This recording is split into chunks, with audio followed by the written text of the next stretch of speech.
ঈদের আনন্দে যখন টেলিভিশনের পর্দা হয়ে ওঠে আরও রঙিন, তখন কিছু মুখ বারবার ফিরে আসে দর্শকের হৃদয়ে। বাংলা চলচ্চিত্রের সেই সোনালী সময়ের এক উজ্জ্বল নাম কবরী। অভিনয়, সৌন্দর্য আর আবেগ দিয়ে যিনি দশকের পর দশক মাতিয়ে রেখেছিলেন দর্শককে। আজকের এই বিশেষ আয়োজনে ফিরে দেখব কিংবদন্তি এই নায়িকার জীবন, সংগ্রাম আর চলচ্চিত্র ক্যারিয়ারের না বলা গল্প।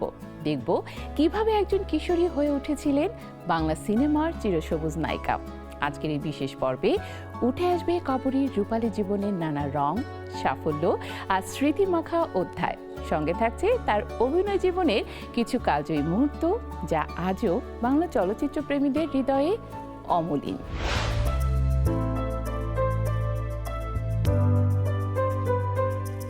বাংলা চলচ্চিত্রের ইতিহাসে এমন কিছু নাম আছে যেগুলো সময় সীমানা পেরিয়ে আজও একইভাবে হৃদয়ে বেঁচে আছে। সেই নামগুলোর মধ্যে অন্যতম কবরী সারোয়ার।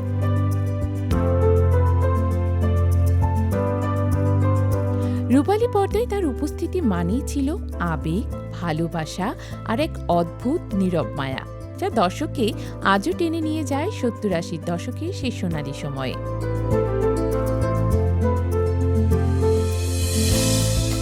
চট্টগ্রামের এক সাধারণ পরিবারে জন্ম নেয়া কবরীর আসল নাম ছিল মীনা পাল।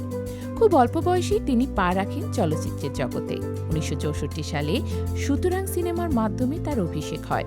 প্রথম ছবিতেই তিনি বুঝিয়ে দেন তিনি শুধু সুন্দর মুখ নন, বরং একজন শক্তিশালী অভিনেত্রী। এরপর ধীরে ধীরে তিনি হয়ে ওঠেন বাংলা সিনেমার সবচেয়ে আলোচিত ও প্রিয় মুখ। কবরীর ক্যারিয়ারের সবচেয়ে বড় শক্তি ছিল তার আবেগপূর্ণ অভিনয় এবং চোখের ভাষা। সংলাপের চেয়ে তার অভিব্যক্তি বেশি কথা বলত।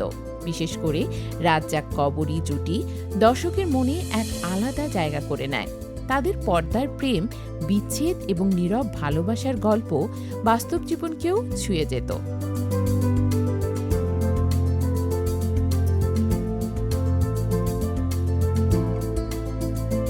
গ্রাম বাংলার সহজ সরল প্রেমের গল্প হোক বা শহরে জীবনের জটিলতা, সব জায়গাতেই কবরী ছিলেন সাবলীল। তার অভিনীত অসংখ্য চলচ্চিত্রের মধ্যে সারেঙ্গু বিশেষভাবে উল্লেখযোগ্য। এই সিনেমায় তার অভিনয় শুধু জনপ্রিয়তাই নয়, তাকে এনে দেয় জাতীয় চলচ্চিত্র পুরস্কারও।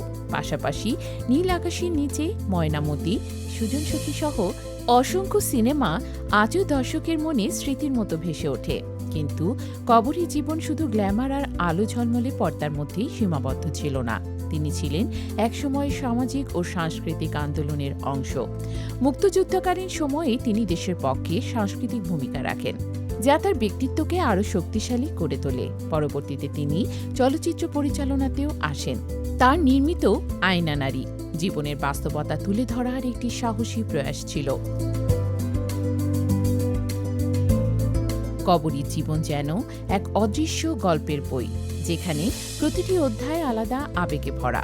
সফলতা যেমন ছিল, তেমনি ছিল ব্যক্তিগত জীবনের নীরব সংগ্রামও। সময়ের সঙ্গে সঙ্গে তিনি রাজনীতির মঞ্চেও যুক্ত হন এবং সংসদ সদস্য হিসেবেও দায়িত্ব পালন করেন। ২০২১ সালে তার প্রয়াণে পুরো দেশের চলচ্চিত্র অঙ্গনে নেমে আসে শোকের ছায়া। কিন্তু কবরী কখনো সত্যিই চলে যাননি। তিনি রয়ে গেছেন সেই সব দৃশ্যে, যেখানে প্রেম ছিল সরল, আবেগ ছিল গভীর, আর চোখের ভাষাই ছিল সবচেয়ে বড় সংলাপ।